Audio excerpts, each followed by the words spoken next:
All right, we're on. We're on the video part, but we're still not haven't started the show yet.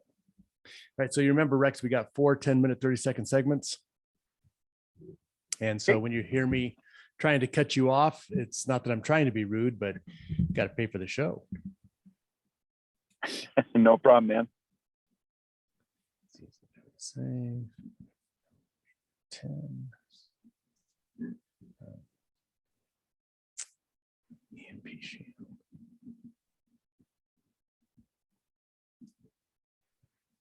All right.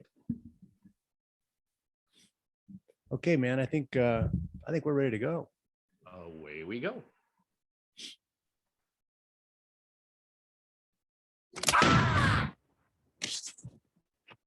We got to clean that up, Dan. Good. Bad. I'm the guy with the gun. Hello, folks. Welcome to another edition of Firing Line Radio Show. This is Philip Naiman. I hope you're having a great day out there in wonderful Southern California. We have the best weather and the craziest people. So we're actually going to be talking a little bit about that, or a lot about that, with my special guest here. Folks, if you haven't met him before, you missed out, because he's been to California several times at my request, doing trainings and seminars. And well, frankly, he doesn't want to come here anymore. He's afraid of the shenanigans of Excremento. And so we may have actually missed it, but I'm gonna still try. I've got an idea to get him out here and do one more long range go round. And of course, I'm talking about the indomitable Dr. Rex Tibor. Rex, how you doing? Howdy, I'm doing good. And I'm not a doctor, for the record. I need a doctor, but I'm not a doctor. As many times as you've been, you could be a doctor. You got to tell them what to do now, right? At this point in time. Yeah, it's my new hobby, right? Exactly. No, doc, you got it wrong. Try this. We did that before, remember? Anyway, so Rex has been out here several times. We did seminars in Rancho Cucamonga at the Bass Pro Shops. We did them in Las Vegas. We did them at Riverside Indoor Shooting Range. We went out and did long range shooting in Avenal. So he's been all over this state, and he doesn't want to come back. So there you go. I love California. It's a beautiful state, really awesome people. I had some of the most fun out there. Definitely the most fun seminars we've ever done, just talking with the people. But yeah, it's not free territory. If I have to go out there, it's going to be on a whole heightened level of security, you know? I do understand that. And what I'm trying to get him out here for, folks, actually, you might want to email us, let us know your interest in this, because I'm ambushing him with it right now in the very first segment here. He might hang up and I'll have to do the show alone, but I want him to do a long range ELR, extra long range course with the 22s. There's some amazing stuff. Cutting Edge Bullets has some amazing bullets out now. You actually load your own. They have high BCs. They're very uniform, so you can shoot accurately for a long way. And I thought, one of the problems we have in California is finding a good range you can shoot at extended ranges at safely. There just aren't that many of them, the price of property being so high. And, you don't want to just show up in the desert someplace and have the Park Service at that particular point in time, when you've got 40 guys out there, say you can't do anything. So if we dealt with something like 22 long rifle, I think all the aspects of long range shooting can come into play, but you could do it on a 400 to 500 yard range, something of that range. So anyway, and everybody's got a 22. And so that's what I'm begging him to develop, to come out here and visit California, preferably the springtime, Rex. I think March, April, May are the best months we have out here. So, maybe next year, but yeah. Yeah, you can beautiful time of the year. Who knows? And I mean, California could swing back in the right direction too. That's never impossible. I don't want people to think that's an impossible thing that could happen. It used to be very similar to Texas is. California used to be pretty laid back and common sense type state, and it's always possible to swing back if people start voting, with action and stuff like that, and organizing. It's never impossible. Yeah, I don't think we're going to swing back. We might swirl back around, because we're with our current governor, we're heading towards the J trap at breakneck speed. Anyway, that's enough of that. I want to talk about some other stuff. Kind of relates to that. So we're looking at the end of the world as we know it, according to the REM song, and lots of things are happening in Europe. Lots of things are happening in our country, economically, border security or lack of security on our borders. Rex, I want to kind of get your take on that. So I'm going to throw this big fat softball straight over to you. And why don't you give us your take first on the Ukraine? Well, it's an unfortunate situation. It's not been, it shouldn't be a surprise to anyone who's been paying attention. Of course, I'm not a 5-star general. I could order all the memorabilia on Amazon, I'm sure, and put on my general uniform and sit there and act like I know what I'm talking about. I think they only sell Chinese general memorabilia on Amazon. Yeah. I mean, it doesn't really matter anymore, does it? I mean, the people they have on most of the news networks usually get it as wrong as I do. So I don't understand that I would be that much less of a authority on the subject. But there's always two sides to an argument. I see. One of my main things I've been telling people, because I don't take sides politically, that I do generally. I want peace for everybody, because there's normal people in every country. It's usually the politicians that start that stuff. So if Putin and Zelensky and Biden or whoever has a beef wants to go out in the field with clubs and just start swinging, that would be a lot better than sending teenagers over there to do it for them. Yeah, I mean, anytime you have all of the prostitutes, okay, coined by Gerald Flint. I don't know if you know who that guy is. No, but I like that. I do like that. All the prostitutes and the dinosaur media and all the worst players that for the last several years have been trying to subjugate us personally, right? I don't have to go across the world to look for a communist to worry about. I can just look into my own. I mean, if there's one within 1,000 feet of you in your own town, or 50 of them, or 50% of them are communists in your own area where you live, just due to the proximity law, the inverse square law, where if you half the distance, you quadruple the effects. You got a heck of a lot more, to worry about in your own local area. And I don't know why we have to crisscross the world searching for the boogeyman everywhere else, even though there's plenty of them on the other side of the world. But I don't know. I think one of the main issues, I really think that Putin overstepped his bounds. I really do, because he's interfering with the board pay of John Kerry's son, Mitt Romney's son, Joe Biden's son. There's somebody else in there. Anyway, so we've got this horrible pay-to-play system that has been ignored and been allowed to grow. And all of a sudden, Putin stepped in. They stopped their payments. Well, yeah, that's when America goes to war, because you stop the payments to the children of they're not elites, they're evilites.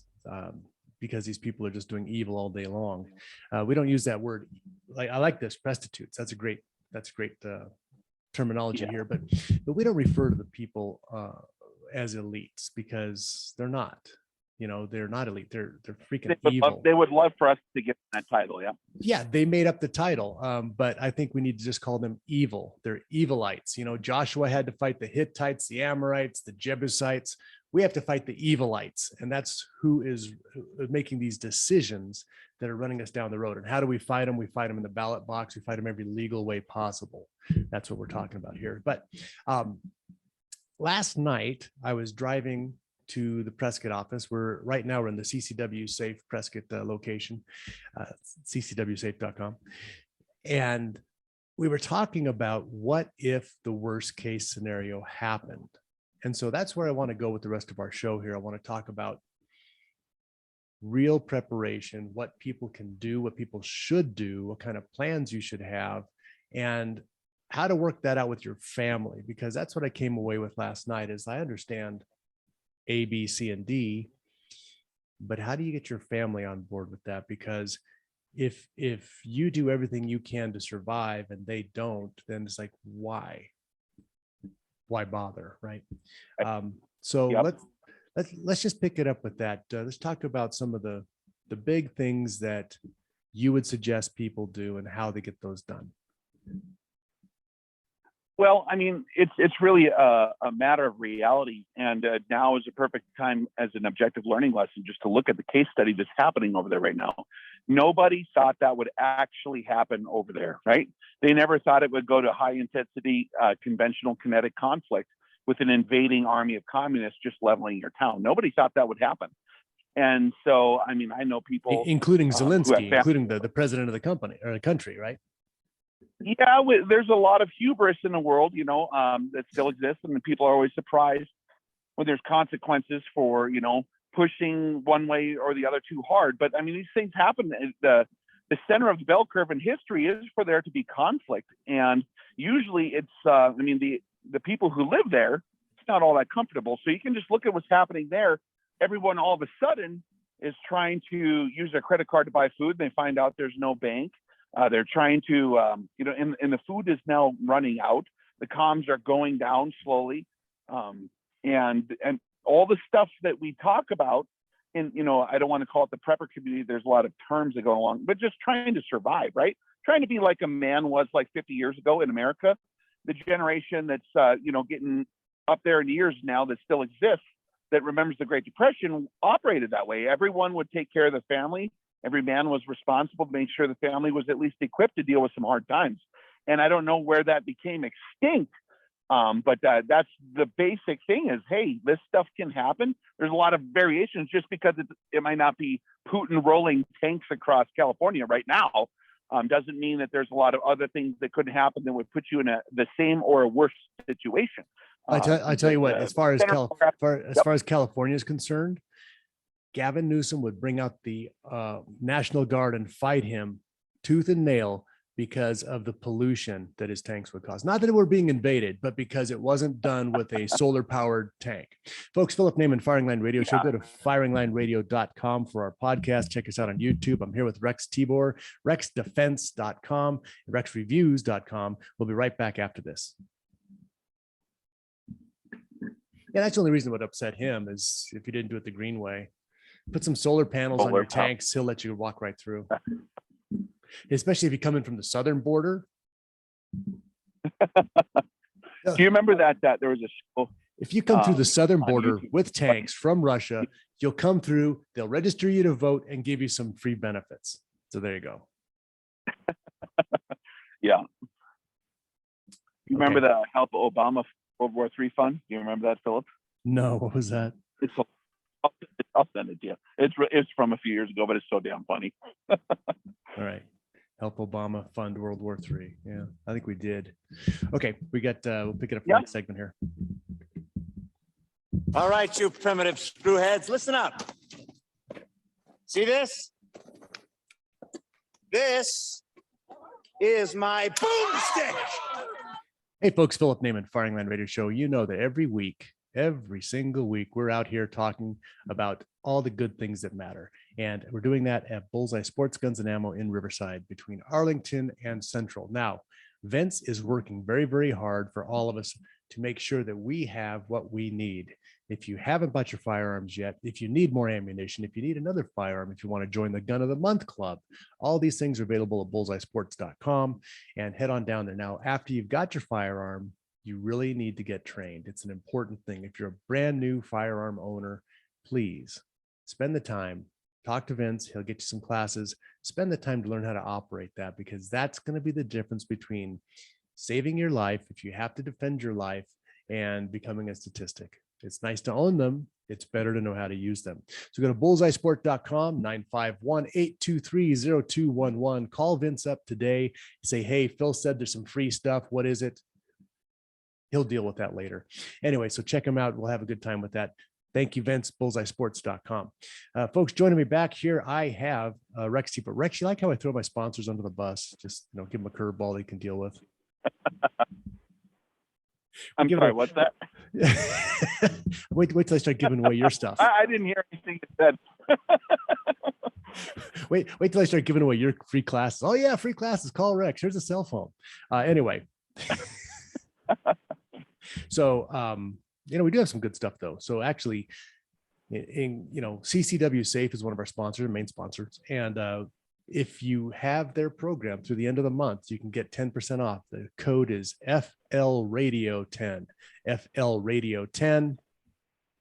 If you have to fight for your life with a firearm, you need to fight with your freedom after that, especially in the state of California, when you see people like Gascon, the district attorneys, who are not on board with law-abiding citizens and gun owners. If you have to use your firearm in a defensive use, protection of your life and your property, use it, but have CCW Safe to help back you up afterwards, because you're going to be in a political legal fight for your life after that. Also, well, we get to another sponsor we have here with discounts for people as we get into our scenarios. So Rex, what we were talking about yesterday was a worst case scenario, kind of turning everything back to the caveman land. So why don't you give us a couple ideas about that? Well, I mean, your needs are going to be the same no matter what the scenario is. So that kind of simplifies the equation, whether it be an EMP, solar flare, where you actually have a nuclear war, like where they try to do a disarming first strike and they take out all the military targets and a lot of the communication hubs, or the economy collapses. But let's go over what the needs are. Okay, your needs are you need a streaming service. You need Cheetos. You need free health care. Yeah. Right.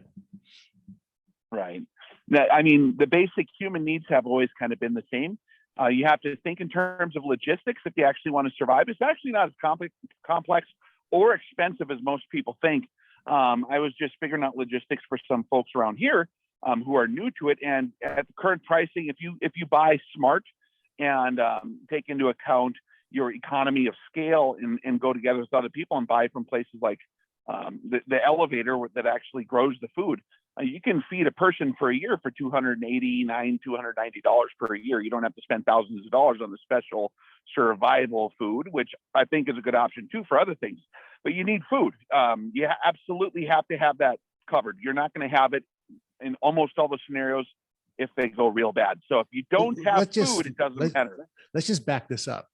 Let's go to what we all lived through 2 years ago. All right. So let's just say that the cold comes around and they whip up everybody into a panic, and all of a sudden toilet paper is the new gold, right?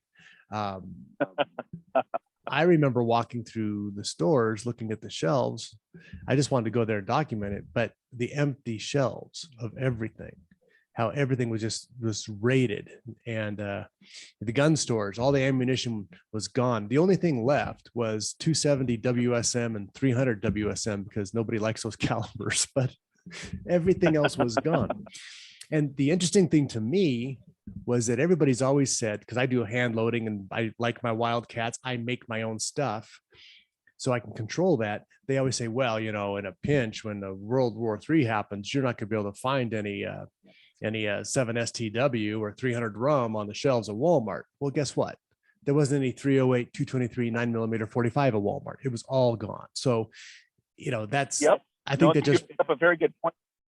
There is kind of a myopic paradigm that people who, haven't traveled around that much in conflict zones, they think that the battlefield recovery is a viable option. There are some cases where that might be true immediately after a battle, but you can't just assume it's laying on the ground like on a video game.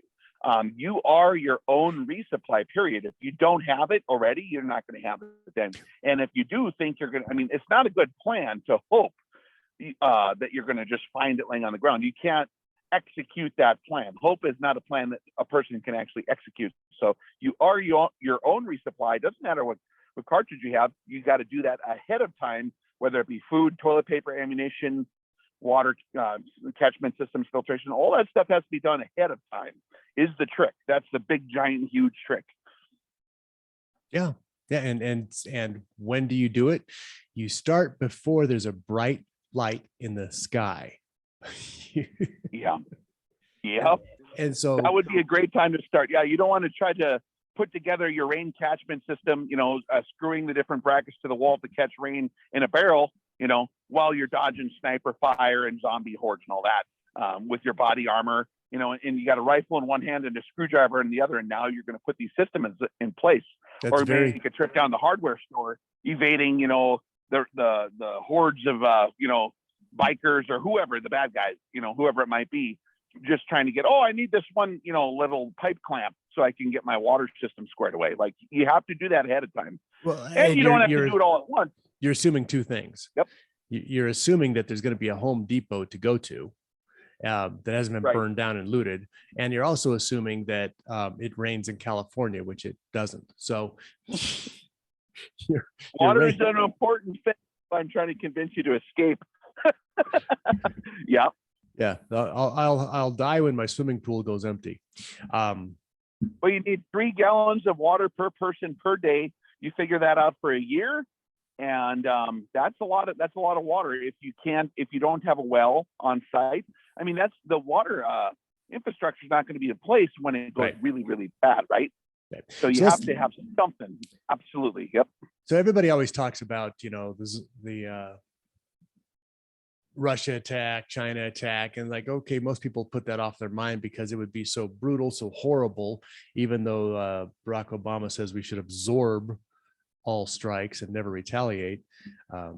But even if that would be so horrible, what is more likely or highly likely in California, maybe not more, but highly likely in California, would be a massive earthquake.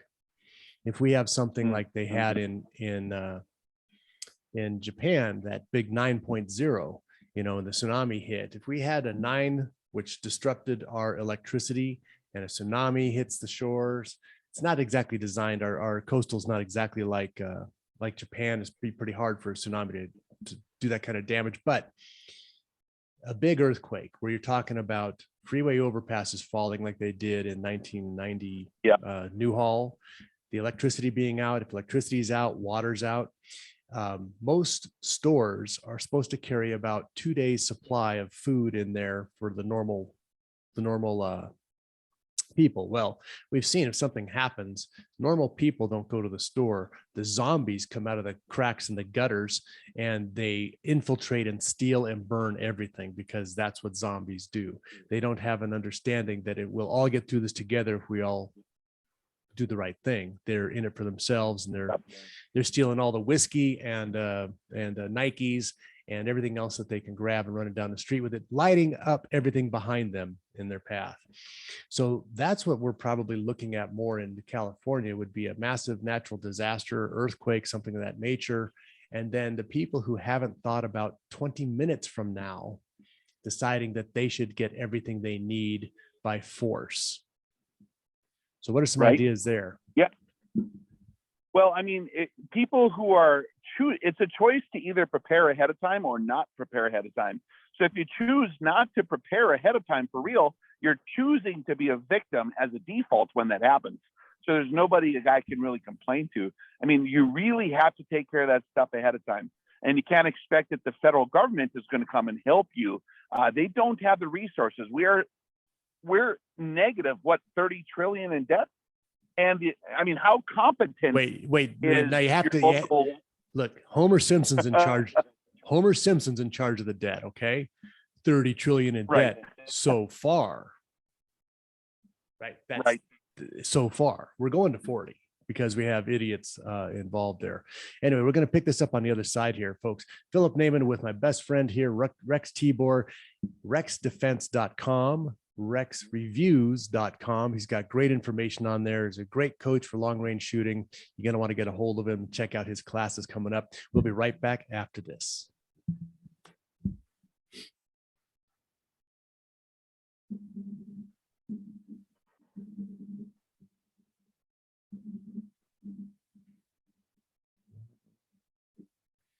So we need comms, plans, electricity.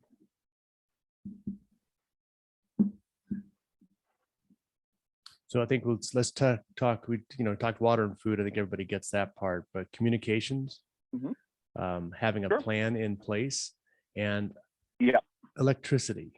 I think that's the big key. Everybody says I'm going to have a generator, but hey, if we have something like a giant solar flare, you don't have a generator unless you have it protected. So we're going to talk about that too.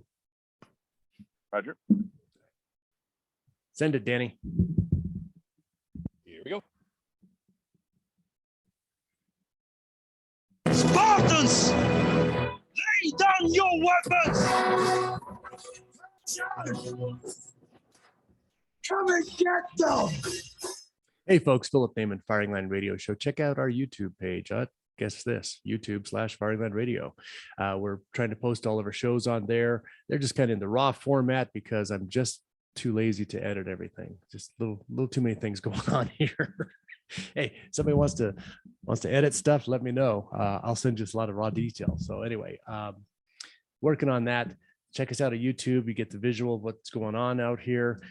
Online, on the phone line here, I have Rex Tibor, rexreviews.com, rexdefense.com.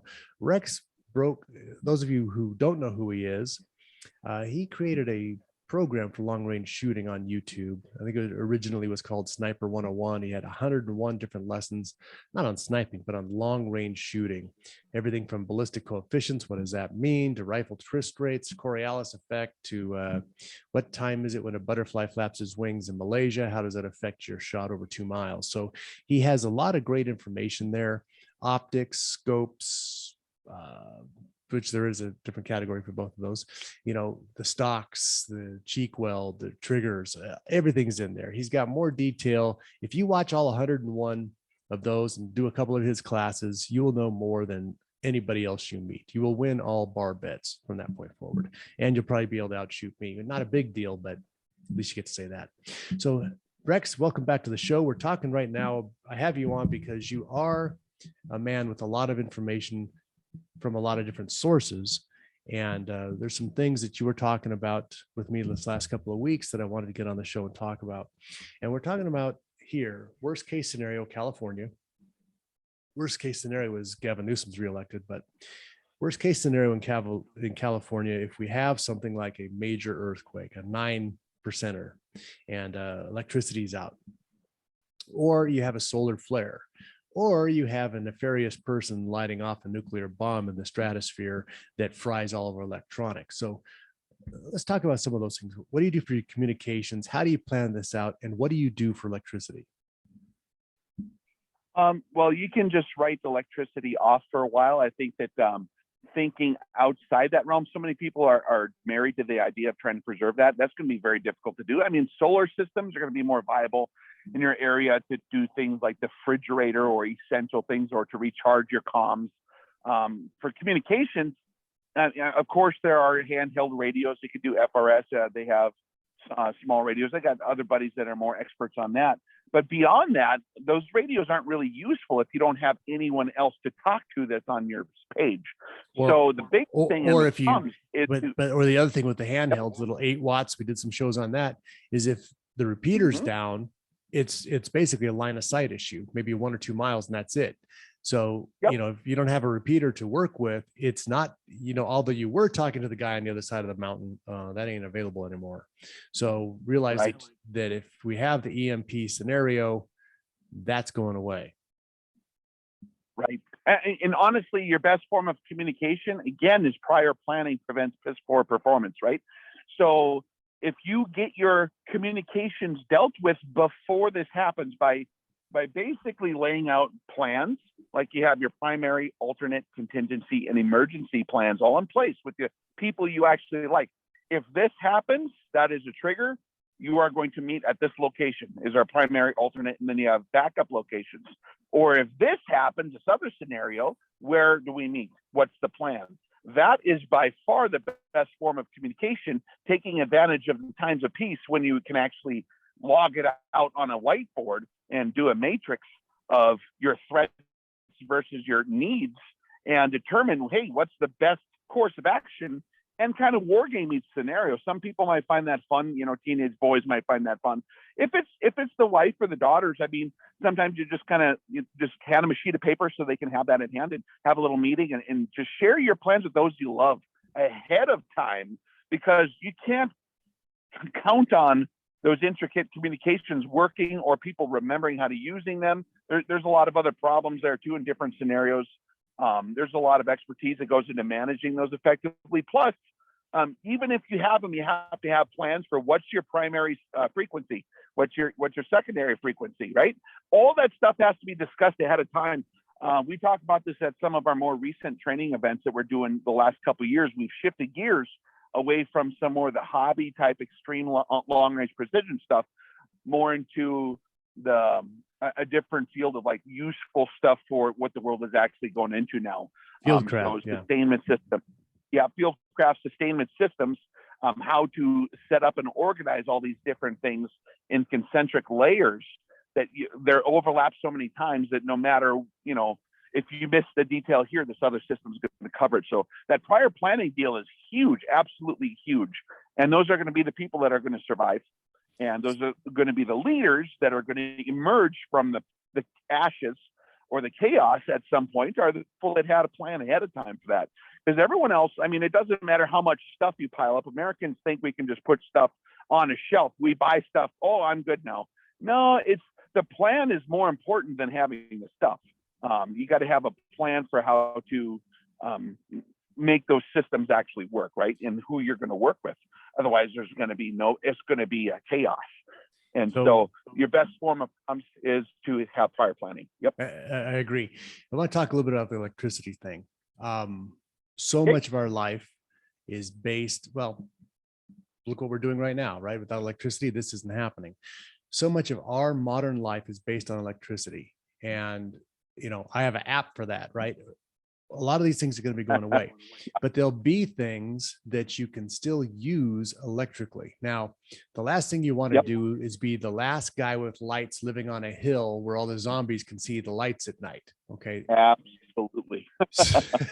So, you have to be careful with these things, but I think that if what we're dealing with would be a solar flare or a first strike capability, one of the most important things you can do, and this is a company that's back in the show, is put an EMP shield on your house and an EMP shield on your vehicles.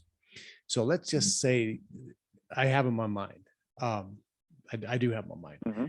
if that bright flash goes off over the Pacific, not to kill everybody, but to ruin all their electrical goodies and cause 13 million zombies in the Los Angeles area, 38 million in California, to just go crazy because they have, their streaming services down. What if you're not at home? Most of us work out of the home. Most of us are gone most of the day. So if you're in your vehicle and something like that goes off, you do not have a 1956 pickup truck, right? You've got a modern vehicle, GPS, all this sort of stuff. It's fried. It is absolutely a 6,000-pound anchor. It's going nowhere ever. It'll never be fixed. There'll never be parts to fix it. It's dead weight. And what if you're stranded? You're, 100 miles from your house, 50 miles from your house, 10 miles from your house in downtown. The car's done. You're on the road, and that won't just be you. That'll be everybody else on the freeway is walking. So if you have a vehicle with something like this, I think it's extremely important because it gives you the opportunity to get home. You'll be driving like a slalom, bouncing zombies off the bumper. But, if you're the only person with something working and all these people see you driving through, think about the scenes from I Am Legend. It's kind of like that. So you want to make sure that you have the ability to escape those things. So I would say the EMP shield on your vehicles is absolutely crucial for the area that we live in. Where you are, way out there in the great Northwest, I mean, why would anybody waste a bomb?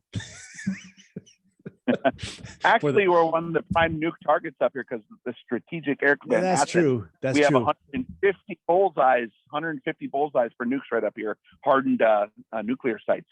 All the Minuteman 3s and B-52s, ALCMs are up here, and the radar bases. Those aren't going to be launched because Obama's generals are in charge. So those are already taken off the table.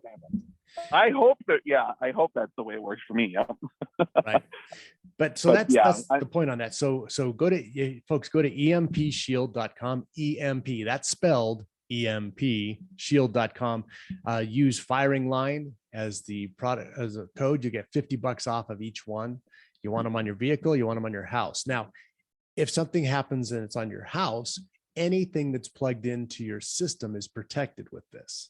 So if your generator's in your garage, you better have it plugged into the wall, because the last thing you want to do is have this great EMP shield thing. Something happens, but your generator's dead. So again, it's like Rex keeps hammering home, proper planning prevents starvation. And you're going to need some electricity. You may need it to run things for a while till you get things organized, get out. But the last thing you want to do is be dead dark and have no plan and have hordes of zombies coming along. So I think that that's very important on that. We'll be right back after this Philip Naiman Firing Line Radio Show. I'm going to have Rex run the whole next session. I'm not going to say any words. Sorry, Rex, you're on your own. When we come back here, check us out, Firing Podcaster at firinglineradio.com. I lied. I'm going to talk again. I don't know if you've seen those EMP shields, man. No, I haven't. I'm curious what you're talking about. Yep. So it's like a giant surge protector, but surge protectors get fried after a couple of times. This thing continues for all those pulses from a nuclear weapon, absorbing them and so it's dissipating designed them. for like, there's the E1 and the E2 wave on a nuke typically, and those are very, very quick. Yep. So I'd imagine it would ground everything real quick, like for that. Yep. Yeah, they're putting them. That's Well, cool. Texas is a little bit smarter than California. They're putting them in all the electrical grids in Texas, and the military is starting to add them to their stuff because it would make sense if you're in a totally electronic warfare and you got no batteries, you're done. So, Yep. you Well, yeah, you should hook me up with those guys. I'll check it out. got it. And all right, let's talk about firearm needs as we come back here. All right, Dan. Yes. Great hunter. Yes. Fine figure of a man. Yes. Yes. Yes. That is all you need to know for now. Hey folks, Philip Naiman, Firing Line Radio Show. Welcome back here. Hey, go to our website. We're getting it revamped. It's in the beta testing right now. I don't know. There's a few things I want to fix on it, so I'll call that the beta testing thing. But hey, we've got some great t-shirts, some new designs we made out there. I think my favorite one right across the front says toxic in big letters. So what this is this is the warning label. If you are a soy boy afraid of toxic masculinity, this is a warning label. Don't come near us. We're toxic to soy boys. It's like snails and salt. We're the salt. So I just want to be fair. I don't want to harm anybody by walking by them and having toxic masculinity spill over the top and destroy their little selfish selfies, man buns, whatever. So folks, let's check that out. I like that one. The other one I like is our long range picture on there. You got a nice rifle, says long range, the next best thing to being there. And the other one we have, which many people may not see correctly, but it's the original Great Seal of the United States. And it was designed by Benjamin Franklin. And it says, defiance to tyrants is obedience to God. Now that was the original seal of the United States, how far we've come from there. So all those t-shirts are available. I've got some new hats, new hat designs with our Atlas logo, firing line guy holding the scope. That's our Atlas logo. I have the hunting logo with the big 37-inch buck. So all the stuff's on there. Love to get it in your hands, and it's kind of fun designing that stuff. So it's available. All right, guys, joining me back here, I have Rex Tibor, rexdefense.com, rexreviews.com.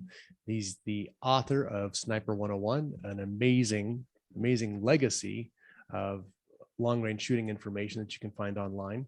And he's a heck of a guy, good family man, solid as man as I've ever met. And I've hosted him out here a few times. Love to have him back out again.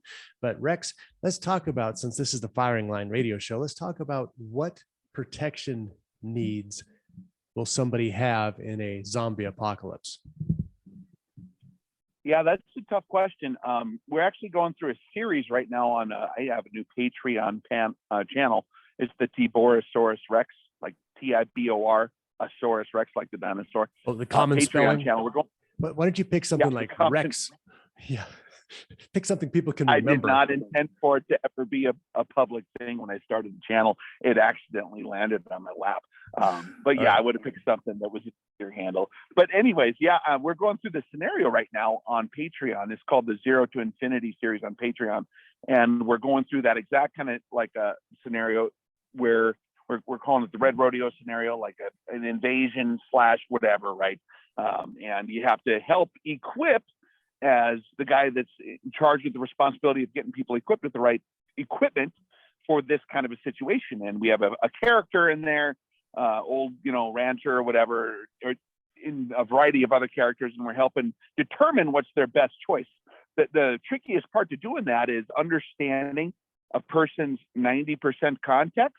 What is their context of their situation? What's their previous training, their previous experience? Their manual of arms is huge. Very important to determine what would be most effective. For me, it's going to be way different than for you or for another person. And there's a lot of different things in terms of psychology and experience that you might not want to train past, for example, if someone did some time in the service and they want to change from an M16/AR type platform, M4, right, to some other completely different platform, it might be more wise for those guys to, pick something that they're more familiar with rather than changing systems. Or conversely, if a guy's more familiar with the Remington 700 bolt action, and because he's a hunter, then he would be wise to stick with something he's familiar with, because training and proficiency with your firearm trumps the details of that firearm, in my opinion. I mean, that's the big deal there. So if you're proficient with it, it doesn't matter if it's a lever action. I've seen guys clean it with a lever action. Absolutely would not know the difference if you didn't see the guy working the lever between that and a center, or a center fire semi-automatic rifle. Yeah. So it's all about proficiency, and what your 90% is what you're familiar with. That's the biggest thing that I think is that people kind of forget about. They're looking only at the equipment, and they're not considering what a person's actual context is. Where do they live? What's their environment? What have they grown up with? Those are all important things. Operating within that context, you can then ask the right questions. And it's really an individual consultation kind of deal, in all honesty. I'm going to bring up a couple of things, because I love the idea of the lever action, especially here in the state of California. So you can get 10 shots of 45 long Colt or 44 Magnum or 357 out of a lever action. It is so, and especially if you have a little work done where they put the short throw on it, where just a small movement of the hand will eject and load the next round. That can be an amazingly qualified tool for rapid fire with a heavy hitting caliber. Also the 45-70, you can get those with 8 shots, like the Marlin Cowboy. I think it's got 8 or 10 shots in it. A lot of power. Yeah, you'd be killing a car with that thing. But you're looking at 400 grains of lead flying down. Yeah, we shoot lead. 400 grains of lead flying down the barrel at 2,000 feet a second. That is a whopping foot-pound delivery system. Not great for long range, but if someone is in the lever action world and knows how to work it, those are amazingly powerful cartridges and systems. They won the West, right? Better than a bow. In a big lever action, you can actually, one of the first things I grew up doing in the long range field was extreme long range lever action stuff and single shot black powder cartridges. Big tang sight. With the proper instruction and training, you can shoot as far as it's a bolt action center fire flat shooting rifle if you know your dope and have the correct sights, right? And really good eyeballs. So, and good vision, absolutely. But some of those systems are still very viable. Still, and there's modern upgrades to a lot of them. You can equip them with optics if that's your thing, or you don't need to be very effective. And bullet selection, there's a variety of bullets nowadays, and if you can load, you can procure game, which is a big part of your selection, I think, in any of these scenarios we're talking about. People always think only in terms of protection, but you got to also think about, how am I going to procure food and sustain myself if you ever did escape up into the mountains, up in the woods up there. I know you guys got mountains nearby, right? You could get up there and potentially sustain. So you got to think of those things as well. What can I actually take game with? What's a good balance on the Venn diagram between the fighting part and defending your home part versus procuring food? Those are all important things. We're actually doing that in a series of classes at Rex Defense as well too. Partisan Hunter is our latest class in that iteration, talking about how to balance out a system for both, maintaining your operation and also to preserve your freedom and liberty and protect your household at the same time. Yep. So bolt action rifles, I think, are a must. Well, that's my forte. That's what I love. Not that I'm the best with it, but that's what I love Sure. is shooting that stuff. So, you know, bolt action rifles. As far as pistols are concerned, you know, you need something that's going to run. And the other thing we talked about before Yep. on several other shows was combining a system. So if you're going to have a semi-automatic center fire, and it's something along the lines of, say, the Ruger carbine, right, with the Glock magazine, and you're running 9mm Glock 17s and 19s, you know, you really have a lot of firepower out of that rifle system that you don't have off your pistol, but you still have your pistol. You're like one set of magazines, one set of ammunition, and a rifle and a pistol, and you really have a lot of those things covered outside of some extreme long range stuff. But you know, that carbine makes 200-yard shots all day long. Yep. Yeah, there's a lot of good systems like that that are crossovers, right? And some of them are very, very compact, which in a scenario in your area might be a thing, right? You could fold it up in an emergency and stick it in a backpack. Of course, you'd have the proper permit. I'm not going to admit to anything, but I think possibly the Ruger carbine takedown would fit in a ukulele soft case, maybe. What's this guy in the apocalypse carrying around a ukulele for? Somewhere over the Consider- rainbow, that this depends fat on- man's going to play a song. Yeah. Yeah, if you match it with the correct attire, you might get away with that. Like, oh, it's a crazy old musician guy, right? Right. Or a zoot suit or something, right? If you got a violin. Go meet Yeah. my little friend. No, but I think that's a really good way, and it's not that expensive. You know, your Glocks, I guess they're running about 600 and something right now. The carbine's about the same, but you can get a rifle. You know, then you're going to want to get some optics. Now, if we're talking about bad time scenarios, you probably don't want an electronic optic. You may want to go with, you know, just a straight scope, because There are some good options for that as well for the little carbines. I got a couple Like I'm testing now. have you tried the hollow cell?